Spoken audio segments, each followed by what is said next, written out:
Happy hour.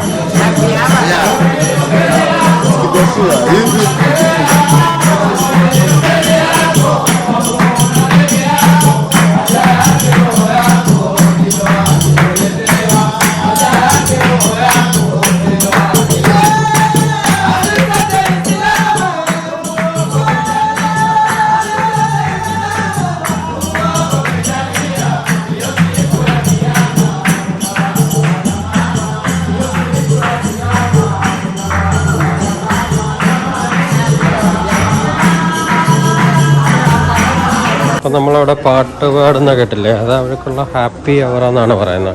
അത് ഇങ്ങനെ ആ ടൈമിൽ അവർ ഇതേണൊക്കെ പാട്ട് പാടി ആഘോഷിക്കും. കഴിഞ്ഞ എപ്പിസോഡിൽ നമ്മൾ പറഞ്ഞിരുന്നു സാൻസിബാറിന് സ്പൈസ് ഐലൻഡ് എന്നൊരു പേരും കൂടെ ഉണ്ട്. ഡാർജനി മാർക്കറ്റ്, നമ്മളിപ്പോൾ കണ്ടുകൊണ്ടിരിക്കുന്ന ഡാർജനി മാർക്കറ്റിലാണ് ഏറ്റവും കൂടുതൽ സ്പൈസസിന്റെ ട്രേഡിംഗ് നടക്കുന്നത്. നാട്ടിലെ കാണുന്ന ചന്ത പോലെ തോന്നുന്നു. നമ്മളെ നാട്ടിലെ മാർക്കറ്റില്ലേ അതുപോലെ തന്നെ മാർക്കറ്റ് കണ്ടുകൊണ്ട്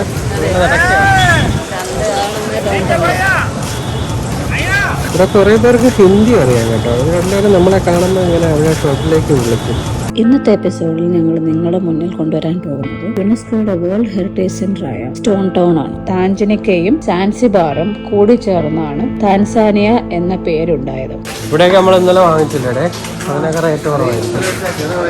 കഴിഞ്ഞ വീഡിയോയിൽ നമ്മൾ പറഞ്ഞതുപോലെ സാൻസിബാറും ഒമാനും തമ്മിൽ ഒരു സ്ട്രോങ് റിലേഷൻ ഉണ്ട്. അതായത് ഒമാനിന്റെ ക്യാപിറ്റൽ ആയിരുന്നു സാൻസിബാർ ഒരുപാട് വർഷം മുന്നേ. ഇപ്പോൾ മസ്കറ്റ് ആയിരിക്കുന്നത് പോലെ തന്നെ അന്ന് സാൻസിബാർ ആയിരുന്നു ക്യാപിറ്റൽ. മെൻഡോണി പാലസ് ഇത് നിർമ്മിച്ചത് ഒമാന്റെ സുൽത്താനായ സയ്യിദ് ബിൻ സുൽത്താനാണ് 19-ാം നൂറ്റാണ്ടിൽ. ഇന്നിവിടെ ഈ പാലസിന്റെ കുറച്ച് അവശിഷ്ടങ്ങൾ മാത്രമേ നമുക്ക് കാണാൻ പറ്റുകയുള്ളൂ. 40 വർഷം 1000 ആളുകളുമായി താമസിച്ചിരുന്ന ഒരു പാലസ് ആണ് മെൻഡോണി പാലസ്. ഇത് തന്നെയാണ് ഒമാനും സാൻസിബാറും തമ്മിലുള്ള ഒരു സ്ട്രോങ് റിലേഷൻ കാണിക്കുന്നത്.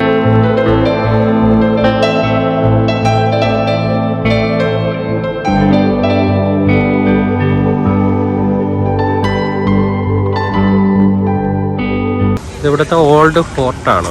കൺസ്ട്രക്ട് ചെയ്തതിനു ശേഷം ഒരിക്കൽ പോലും റെനോവേറ്റ് ചെയ്യേണ്ടി വന്നിട്ടില്ല.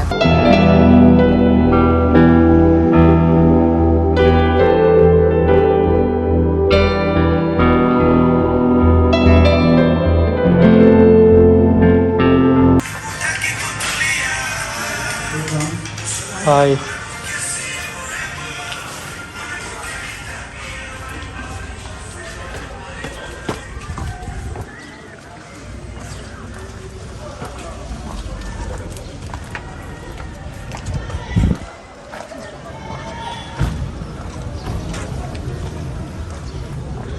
ഇതിനാണ് കളേഴ്സ് ഓഫ് സാൻസിബാർ എന്ന് പറയുന്നത്. ഈ ഏരിയ കണ്ടാൽ നമ്മൾ തിരുവനന്തപുരം യൂണിവേഴ്സിറ്റിയിലെ കേരള യൂണിവേഴ്സിറ്റി പോകുന്ന പോലെ ഉണ്ട്. നമ്മൾ റൂം എടുത്തിരിക്കുന്ന നൂഗ്വി എന്ന് പറയുന്നൊരു സ്ഥലമാണ്, നമ്മളെ റിയോ ജാംബോ. പക്ഷെ നമുക്ക് ഒരു നൈറ്റ് വേണമെങ്കിൽ ഇവിടെ വേണമെങ്കിൽ റൂം എടുക്കാം. നല്ല ഹോട്ടലുകളും റിസോർട്ടുകളും ഒക്കെ നമുക്ക് കാണാം. അതുപോലെ നമുക്ക് നടന്ന് തന്നെ പോയി സ്റ്റോൺ ടൗൺ മൊത്തത്തിൽ കാണാൻ പറ്റും. എയർപോർട്ട് തൊട്ടടുത്ത് തന്നെയാണ്. ഇവിടെ നിന്നൊരു 8 കിലോമീറ്ററേ ഉണ്ട് എയർപോർട്ടിലോട്ട് പോകാൻ.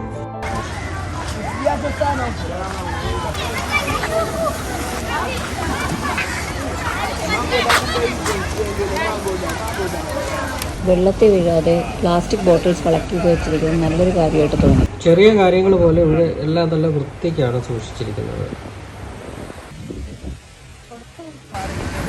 2 ദിവസം കൊണ്ട് ആഫ്രിക്കയുടെ ഭയങ്കര ഹാപ്പി മൂഡ് കാണുന്ന ഭയങ്കര വിഷമമായിരുന്നു ഐശ്വര്യ. അത് തീർന്നിട്ട്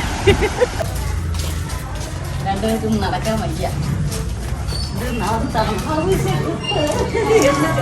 നടക്കാൻ വയ്യാത്തോണ്ട് ഇവരിപ്പോ നമ്മളെ ട്രിപ്പ് ഗലേറിയെന്ന് മാറ്റി ട്രാപ്പ് ഗലേറി എന്നാണ് വിളിക്കുന്നത്. എന്താ ചെയ്യാല്ലേ?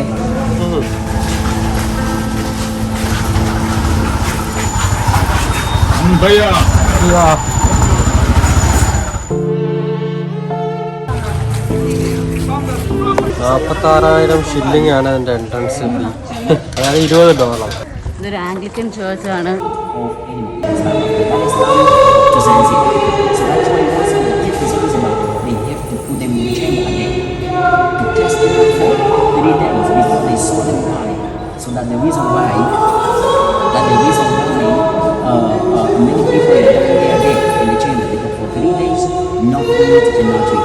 In the chain, all here was a toilet, and the water from this area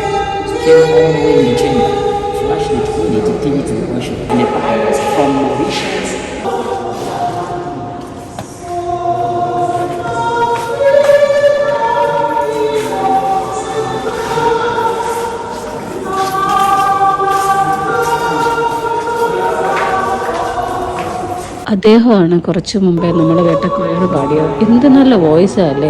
നമ്മൾ ഈ കാണുന്ന ഈ സ്ഥലം മുന്നേ ഒരു മൈതാനമായിരുന്നു. 18-ാം നൂറ്റാണ്ടിലും അതിനു മുമ്പും അനവധി ആഫ്രിക്കക്കാരെ അടിമകളാക്കി ഇവിടെ വിൽപ്പന ചെയ്തിരുന്നു. കപ്പൽ മാർഗം ഇവരെ കൊണ്ടുവന്നുകൊണ്ടിരിക്കുമ്പോൾ പ്രായം ചെന്നവരെയും അസുഖബാധിതരായ ആളുകളെയും അവർ കടലിലോട്ട് എടുത്തെറിയുകയും ബാക്കിയുള്ളവരെ മാത്രമേ കൊണ്ടുവരാറുള്ളായിരുന്നു. അതിലും ഏറ്റവും ഡിമാൻഡ് കൂടിയിരുന്നത് കൊച്ചു പെൺകുട്ടികൾക്കും സ്ത്രീകൾക്കുമായിരുന്നു. ആരോഗ്യമുള്ള പുരുഷന്മാരെ അവർ പലയിടത്തുമായിട്ട് ഇതുപോലെ ഡിവൈഡ് ചെയ്ത് കൊടുക്കുമായിരുന്നു. ഏറ്റവും കൂടുതൽ വിഷമം തോന്നുന്ന കാര്യം എന്ന് പറഞ്ഞാൽ ഒരു കുടുംബത്തിലെ തന്നെ ആളുകളെ പലയിടത്തായിട്ടായിരിക്കും ഇവരെ പിരിച്ചുവിടുന്നത്. ഇവർക്ക് ഒരിക്കലും ജീവിതകാലം മുഴുവൻ ഇതുപോലുള്ള വിഷമങ്ങളും സങ്കടങ്ങളും സഹിച്ചു കഴിയേതല്ലാതെ തമ്മിലൊരുക്കെ കാണുവാനോ ഒന്നും പറ്റാതെ തന്നെ അവരുടെ ജീവൻ വിടുകയാണ് ചെയ്യുന്നത്. മനുഷ്യനെ തന്നെ ഒരുപാട് ഉപദ്രവിച്ചിരുന്നതിന്റെ കഥകളാണ് ഈ മണ്ണ് പറഞ്ഞു തന്നുകൊണ്ടിരിക്കുന്നത്. നമ്മൾ ഈ കാണുന്നത് ഇവിടെ പാർപ്പിച്ചിരിക്കുന്ന ചേമ്പേഴ്സ് ആണ്. ഇത് രാവിലെ മാർക്കറ്റിൽ കൊണ്ടുപോയി വിൽക്കാൻ പറ്റാത്ത അടിമകളെ അവിടെ തിരിച്ചു കൊണ്ടുവന്ന് ഇവിടെ ആയിരുന്നു ഇട്ടിരുന്നത്. ശരിക്കും നമുക്ക് കാണുമ്പം ശരിക്കും വിഷമം വരുന്ന കാര്യങ്ങളാണ്. അവിടെ എന്ന് വെച്ചാൽ ഒരാൾക്ക് നിൽക്കാനോ ഇരിക്കാനോ ഉള്ള ഒരു സ്പേസും ഒന്നുമില്ല. എന്ത് കഷ്ടമാണ്. ഒന്നും നിൽക്കാനോ ഇരിക്കാനോ ഒന്നും പറ്റത്തില്ല അല്ലേ. അതുപോലെ നമ്മൾ ഈ സെന്ററിൽ കാണുന്ന അവിടെ ആണ് ഇവർക്കുള്ള വേസ്റ്റും കാര്യങ്ങളും ഒക്കെ പൊയ്ക്കൊണ്ടിരുന്നത്. അത് കടലിൽ നിന്ന് വേലിയേറ്റ സമയത്ത് ഇത് മൊത്തത്തിൽ വന്ന് ഒഴുക്കി കൊണ്ടുപോകും. അങ്ങനെ എന്തൊക്കെ പറയാൻ പറ്റാത്ത രീതിയിലുള്ള കാര്യങ്ങൾ ഇവിടെ നടന്നിട്ടുണ്ട്. മേൽവശത്ത് നോക്കിയാൽ 2 തിട്ടയുണ്ട്. ഈ തിട്ടയിലാണ് ഇവരെ ചങ്ങലക്കിട്ടിരുന്നത്. ആ ചങ്ങലകളും നമുക്ക് ഇപ്പോഴും കാണാൻ കിട്ടുന്നുണ്ട് ഇവിടെ തന്നെ. നമ്മളെ പോലെ നോർമൽ ഹൈറ്റ് ഉള്ള ആളിന് പോലും തല തട്ടണം. അപ്പൊ ഇവരുടെയൊക്കെ ഹൈറ്റ് വെച്ച ആളുകളുടെ ഒന്ന് ആലോചിച്ചു. മനുഷ്യനെ തന്നെ ഇങ്ങനെയൊക്കെ ചെയ്യുന്നതെന്നുള്ളത് അത്ഭുതം.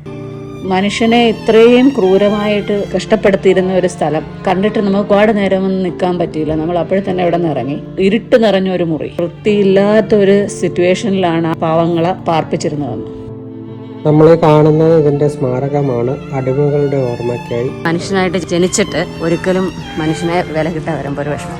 നമുക്ക് എങ്ങനെയെങ്കിലും എന്തെങ്കിലും പുറത്ത് പോയാൽ മതിയെന്ന് തോന്നും ഇവിടെയുള്ള കഥകളും കാഴ്ചകളും ഒക്കെ കാണുമ്പോൾ.